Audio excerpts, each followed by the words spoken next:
북한이 연일 대남 압박을 이어가고 있는 상황인데요. 남북 경제사회 교류, 그리고 이산가족 상봉, 북한 지도자의 서울 답방까지 20년 전 6.15 남북 정상회담 약속 대부분도 미완으로 남아 있습니다. 남북 관계가 앞으로 나아가려면 6.15 모델에서 한 단계 격상한 접근법이 필요하다는 지적도 나옵니다. 보도에 장하영 기자입니다. 김정일 위원장 북핵 교제에 서울에서 만납시다. 2000년 6.15 공동선언에 명시된 북한 지도자의 서울 답방은 아직 이루어지지 않았습니다. 지난 20년 진전과 후퇴 속에서 여전히 해결되지 못한 남북관계를 보여주는 단적인 예입니다.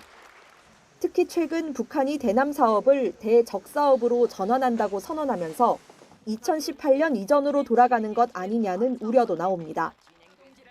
지난 2년 남북미 관계 진전 노력을 북한이 이미 실패라고 결론 내렸다는 겁니다.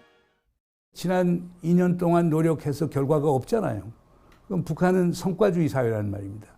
우리가 노력했지만 실패했고 그거에 대한 책임을 지겠다. 남북 통신선을 끊으며 판문점 선언의 긴 이행 목록 가운데 하나인 대북전단을 내세운 것도 먼저 합의를 이행하라는 압박으로 보입니다. 손쉽게 관광지나 내어주고 앉아서 득을 보려고 했던 선인자들의 잘못된 정책으로 하여 금강산이 10여 년간 방치되어 흠이 남았다고. 남북 경협이라는 2000년대 초의 패러다임에서 벗어나야 한다는 지적도 나옵니다. 북한이 원하는 본질은 체제 안전 보장 등 군사적인 문제인데 6.15 모델에만 의존해서 개별 관광을 제한하고 있다는 겁니다.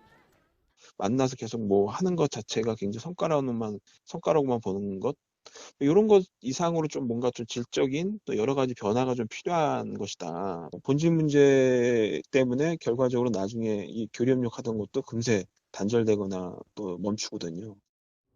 북한이 대적사업의 단계적 조치로 개성공단 철거와 9.19 군사합의 파기를 언급한 가운데 남북관계 돌파구를 마련하기 위해서는 북한 조치에 대한 기민한 대응과 더불어 종합적인 시각과 포괄적인 접근법도 필요하다는 지적입니다.